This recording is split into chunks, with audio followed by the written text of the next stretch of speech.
வணக்கம். இன்னைக்கு இந்த ராசிபலன் பார்க்கறதுக்கு முன்னாடி நான் சில விஷயங்களை சொல்லணும். ஃபர்ஸ்ட் பாருங்க, எல்லாரோட ஜாதகத்துல ஒரு பர்த் டைமு பர்த் இயர் சரியா இருக்காது. நிறைய பேருக்கு டைம் கொஞ்சம் தப்பா இருக்கும். அந்த டைம்ல நம்ம ஜாதகம் பார்க்கறதுக்காக கை ரேகை வச்சுதான் பார்க்கணும். நம்ம கையிலே கூட ராசிகள் இருக்கு, 12 ராசிகள் இருக்கு, கிரகங்கள் இருக்கு.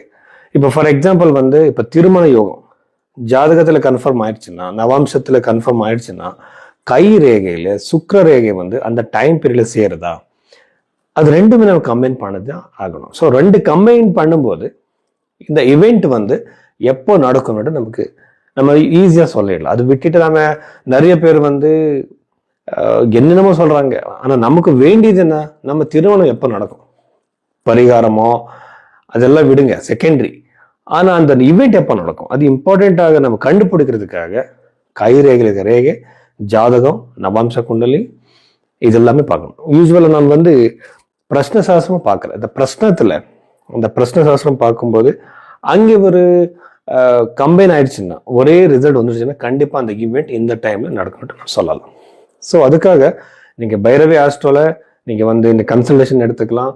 உங்க ஜாதகம் பார்த்து உங்க கைரேகையை பார்த்து நான் உங்க கேள்விக்கு ஒரு கரெக்டான ப்ரொடக்ஷன் நான் கொடுக்குறேன். மேச ராசி 2026 இந்த ஜூலை மந்த்ல இந்த மேச ராசியில பிறந்தவருக்கு என்னென்ன விசேஷங்கள் இருக்கு, என்னென்ன பாசிட்டிவ் நெகட்டிவ் இருக்கு நம்ம பார்க்கலாம். ஃபர்ஸ்ட் இந்த மேச ராசியில பிறந்தவருக்கு மேச ராசியாதிபதி செவ்வாய் 2வது இடத்துல ரொம்ப ஸ்ட்ராங்கா இருக்கிறதுனால ஃபைனான்சியல் சக்சஸ் அதிகமா இருக்கும்.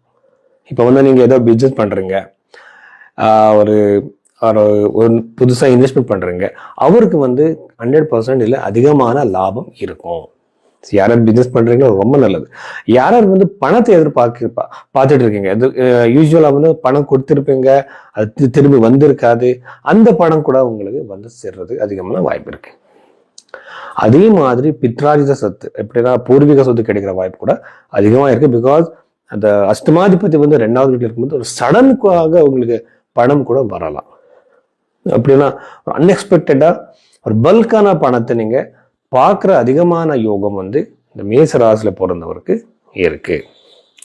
சதுர்த்தத்துல குரு கிரகம் இருக்கிறதுனால யூஸ்வலா ப்ராப்பர்ட்டி வாங்குற யோகம், ப்ராப்பர்ட்டி கிடைக்கிற யோகம், பூர்வீக சொத்து கிடைக்கிற யோகம்.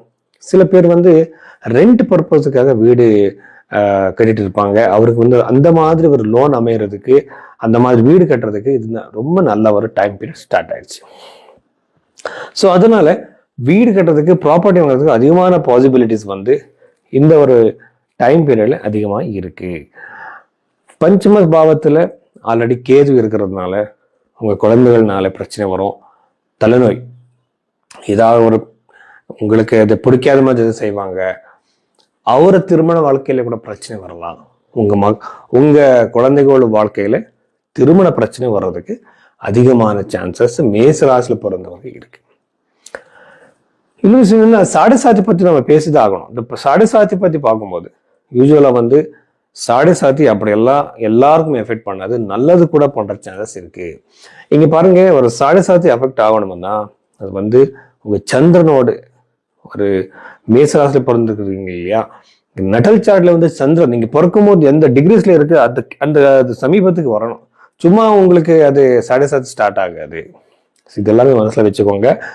இப்போ சாடை சாத்தி பத்தி பயம் இருந்தா நீங்க அனுமன் சாலிஸ் சொன்னா போதும்.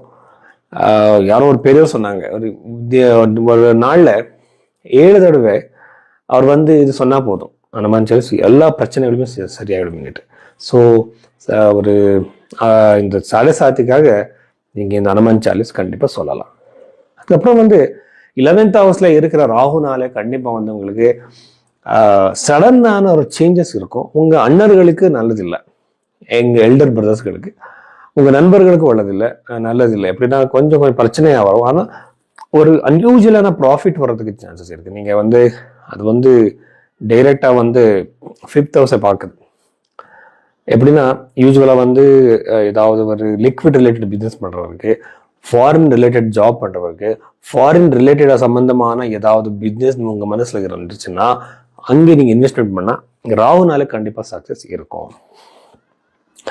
திருமணம் கண்டிப்பா அவர் சரியான நேரத்தில் அமையும். எதுக்குன்னா ரொம்ப நல்ல காம்பினேஷன்ஸ் இருக்கு. சப்தமாதிபதி வந்து சதுர்த்த பாவத்தில் இருக்கிறது வந்து யூஸ்வலா அவங்களுக்கு திருமணம் அமையும், நல்ல சம்பந்தம் வரும். நிறைய பேருக்கு வந்து செட் ஆக மாட்டேங்குது. ஆனா அந்த அந்த அப்படி இருக்கிறவருக்கு கண்டிப்பா திருமணம் அமையும். அதுக்கப்புறம் வந்து ஹெல்த் பிரச்சனை கண்டிப்பா சரியாகலாம். அது வந்து அதிகமாகாது, அது கண்ட்ரோல்ல இருக்கிற சான்சஸ் இருக்கு. ஸோ இவ்வளவு விஷயங்கள் வந்து மேச ராசியில பொறுத்தவரைக்கும்.